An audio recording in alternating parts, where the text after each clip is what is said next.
Hariom TV के इस programme में एक बार फिर आपका स्वागत है। आज हम हैं दबंग, बेबाक और हर बात को मुंह पर कहने वाले हरियाणा के कुख्यात या मैं कहूँ कि प्रसिद्ध छोटू राम के नवासे चौधरी वीरेंद्र सिंह के साथ हम उनसे जानेंगे कि चुनाव को महज 10 दिन बाकी है, अब स्थिति क्या है। तो सर नमस्कार, आपका बहुत बहुत स्वागत है।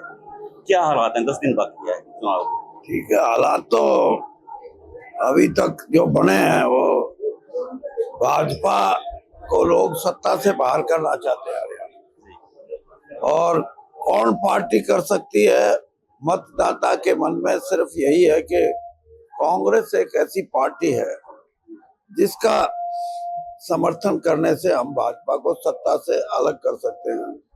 और जैसे आपने कहा अब 9 दिन बाकी हैं चुनाव में, तो और चुनाव के अंदर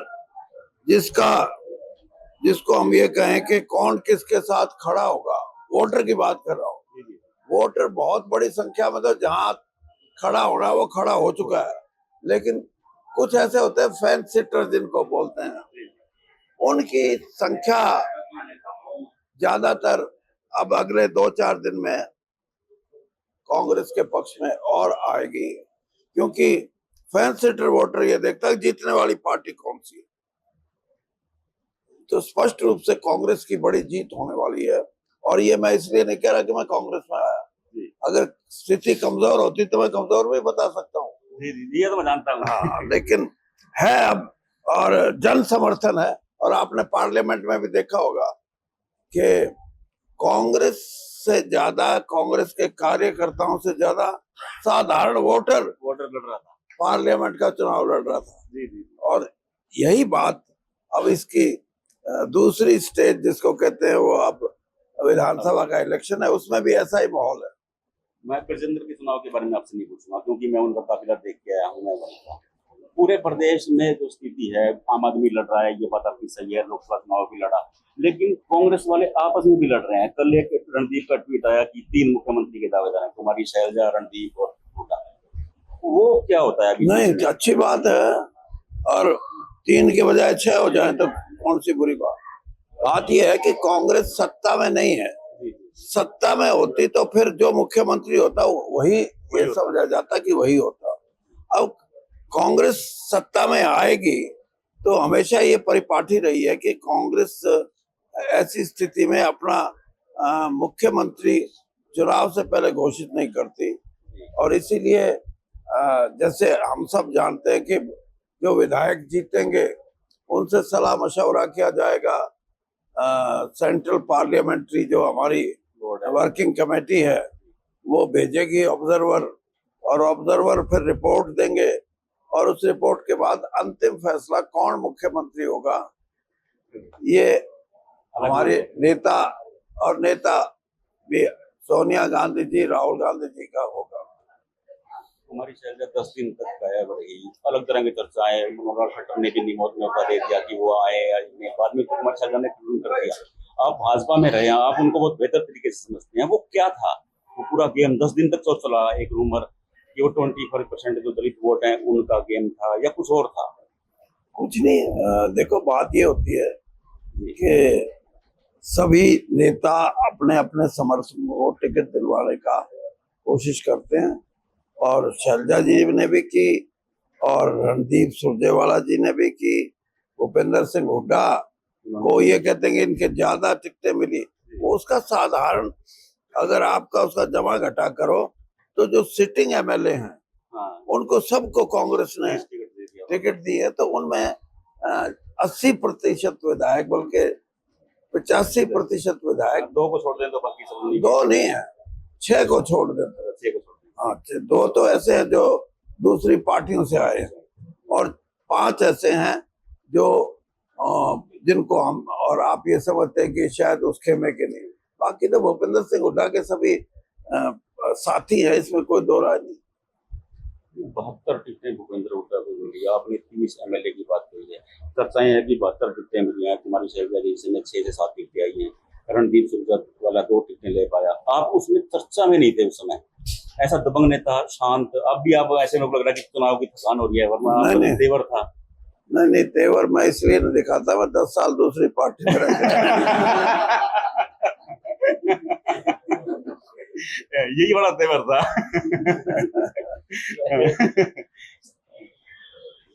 क्योंकि कुछ मर्यादित राजनीति है, जी जी उसको निभाता हूं मैं हमेशा।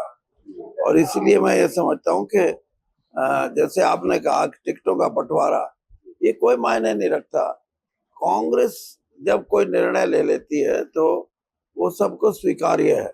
और दूसरी बात ये भी है कि कांग्रेस में कम से कम, जैसे आपको पता है, 72 हाँ। इतने इतने, भाजपा में तो वो बोलने में नहीं देते। वो कहते हैं कि जो हमने कर दिया वो ठीक है। कांग्रेस में कम से कम बोलने की है कि हाँ जी आपने ठीक तो कर दिया, और आगे भी जो आप कहोगे करेंगे।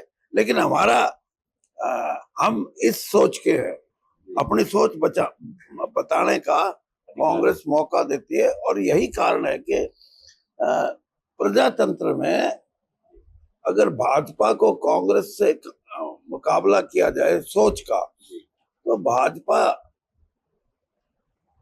वर्कर को इस्तेमाल करना तो जानती है, लेकिन उसका लाभ कुछ नहीं। आज दबा के रखने नहीं, दबा के भी नहीं जी। मतलब जो जिस पार्टी में कोई वर्कर 20 साल से बैठा है और 10 साल इनकी सरकार चली है, कोई एक वर्कर ये बता दे मेरे कहने से कहीं बदली कर दी हो, मेरे कहने से कोई बच्चा नौकरी लगाया हो, वो वर्कर क्यों काम करेगा इनके लिए? और वैसे कहते हैं हम दुनिया की सबसे बड़ी पार्टी है। अनुशासित क्या है? अनुशासित नहीं है, ये मुंह बंद करते हैं वर्करों का। वो मुंह बंद करना अनुशासन नहीं। अनुशासन ये है कि आप अपने विचारों की अभिव्यक्ति करो, और फिर जो बोलने का अधिकार नहीं होगा तो अनुशासन क्या हुआ? उन्होंने रामविलास शर्मा का भी टिकट काटा, लेकिन रामविलास शर्मा चुपचाप बैठ गए। कांग्रेस में टिकट काटा तो हल्ला मचता है। हाँ, यही तो बात है कि रामविलास शर्मा जी का टिकट काटना सही बात है कि आज भाजपा में उनसे बड़े कद का कोई नेता नहीं है। तो ये कहाँ का इंसाफ है कि आप एक आपका वरिष्ठ नेता है और उसको आप चुनाव, या तो वो खुद कहे कि भाई मैं नहीं आगे लड़ता, जैसे मैंने कहा। वो तो नॉमिनेशन भराए थे। नहीं, मैं वही तो कह रहा ना, तो कह दिया था कि मैं नहीं लड़ूंगा। हाँ, मैं नहीं लड़ूंगा। लेकिन ऐसे नेता का जिसका मन करता है, मैं आपको एक मिसाल देता हूँ, कांग्रेस का फर्क बताता हूँ। कर्नाटक में एक एमपी बने जिसकी उम्र थी 97 साल। अच्छा। कांग्रेस के एमपी, ये मेरे ख्याल में पिछले इलेक्शन के या 2014 वाले। तो महीने 2 महीने के बाद उनका देहांत भी हो गया। लेकिन किसी ने कहा जी इतनी उम्र के, कांग्रेस ने कहा ठीक है, उसने कांग्रेस में लंबे समय तक सेवा की है, तो उम्र की क्या बात है। तो इसलिए आप भाजपा को तो ये मान लो, और भाजपा जिस तरीके से चल रही है ना, हरियाणा में तो चल ही नहीं सकती।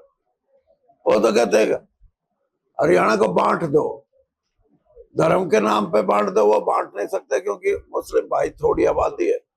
उन्होंने फिर सोचा दूसरा हथियार ये है कि जात पात में बांट दो।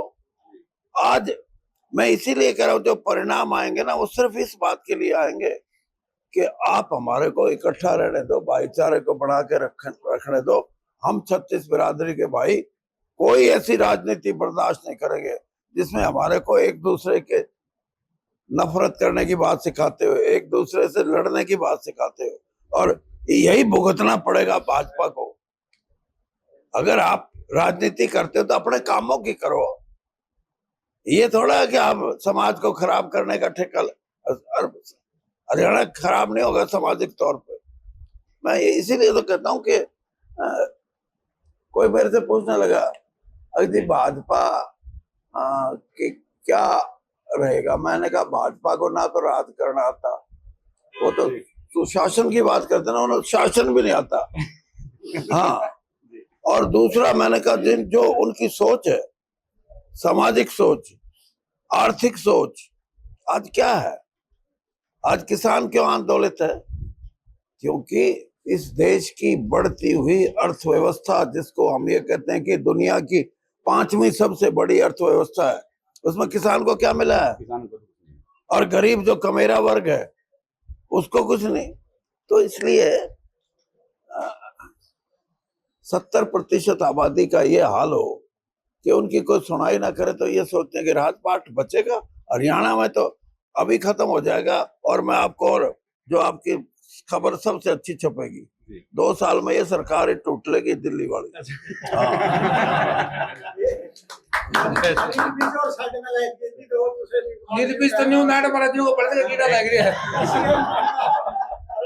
एक बात और बताऊंगा, मुख्यमंत्री की रेस में वीरेंद्र सिंह क्यों नहीं है इस बार? क्या वीरेंद्र सिंह मुख्यमंत्री? वीरेंद्र सिंह ने अपना मौज ले ली, 15 बार इलेक्शन लड़ दिए हैं, छीक लिया मैं तो। नहीं अब हाँ, मैं जो है ना, ईब तो हूँ, किसी को चोट की चाट की बरवानी हो तो मैं कहूँ। बाकी राजनीतिक तौर पे मैं सक्रिय राजनीति में रहूंगा, और लोगों के लिए, किसान वर्ग के लिए, ये युवा पीढ़ी जो विदेशों में भागने का कर रही है, इनके लिए, और महिलाओं के जो सेल्फ एम्प्लॉयमेंट लगा लो, या उनका क्या बोलते हैं हिंदी में यार, एम्पावरमेंट लगा लो, वो लड़ाई है सामाजिक रूप से। क्योंकि आर्थिक जगत की आप देखो, 1991 में आर्थिक सुधारों का युग शुरू हुआ था नरसिम्हा राव जी के समय में, और आज तक चल रहा है वो। लेकिन 5वीं दुनिया की बड़ी अर्थव्यवस्था बनने के बाद किसान को कहाँ कुछ मिला? गरीब आदमी जो कमेरा वर्ग है, अपना हर रोज मेहनत करके अपने बच्चों का पेट पालता है, उसको क्या मिला है? ये मैं आज भी इस बात को दोहराता हूँ, ये किसी एक पार्टी की बात नहीं है।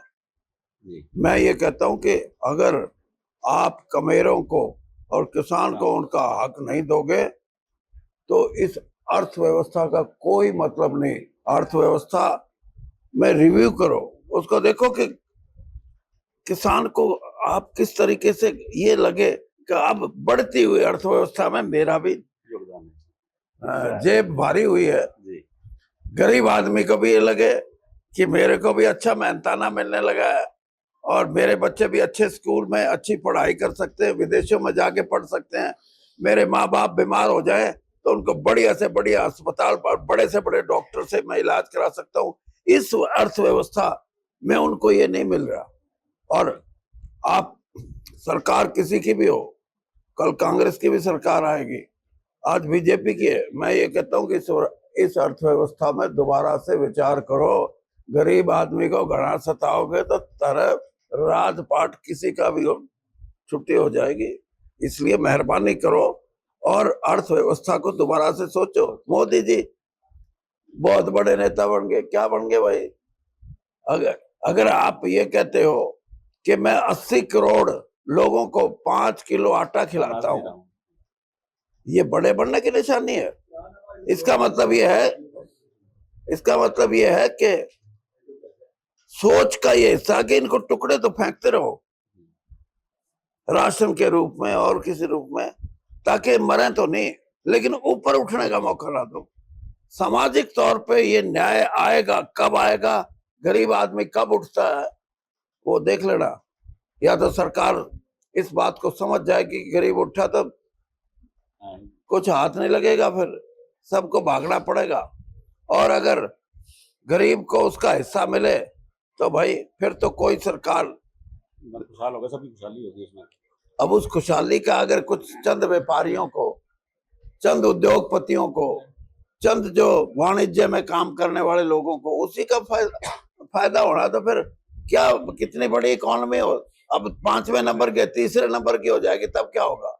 गरीब और किसान खेती करने वाले को उसका हक मिलना चाहिए। 140 करोड़ का देश है ये, इसमें 100 करोड़ से ज्यादा तो यही हैं, दो समाज के 2 बड़े अंग, 70% से ज्यादा आबादी है इनकी। तो ये है व्यवस्था। भाजपा लगातार आरोप लगा रही है, इन्होंने 6000 पेंशन, 500 का सिलेंडर, पुरानी पेंशन योजना, बोला 4 लाख रुपए कर्ज, ये हो ही नहीं सकता। हिमाचल का उदाहरण देते हैं ये लोग। आप फाइनेंस मिनिस्टर रहे हो, आपको ज्यादा पता होगा कि क्या हो सकता है। हो सकता है, क्यों नहीं। भाजपा तो अब वोट लेने के लिए कर दिया, पहले 10 साल से थे नहीं। कम से कम आज कोई आदमी ये नहीं मानेगा कि इन्होंने जो घोषणाएं की हैं उसका अमल में, क्योंकि इनका राज ही नहीं आना है, तो कुछ ही कहते जाओ। किसान आंदोलन कितनी सीटों में प्रभावी होगा? किसान आंदोलन प्रभावी होने की बात नहीं होती। किसान आंदोलन इस बात का प्रतीक है कि भाजपा की सरकार किसानों की हितैषी नहीं है। और कोई हो तो मैं तो अंदर से देखा है, इसलिए मैं कहता हूँ, हाँ मैं इसलिए कहता हूँ कि ऐसी सरकार जो ये चाहती कि इनको 2,000 रुपये हर चौथे महीने देंगे।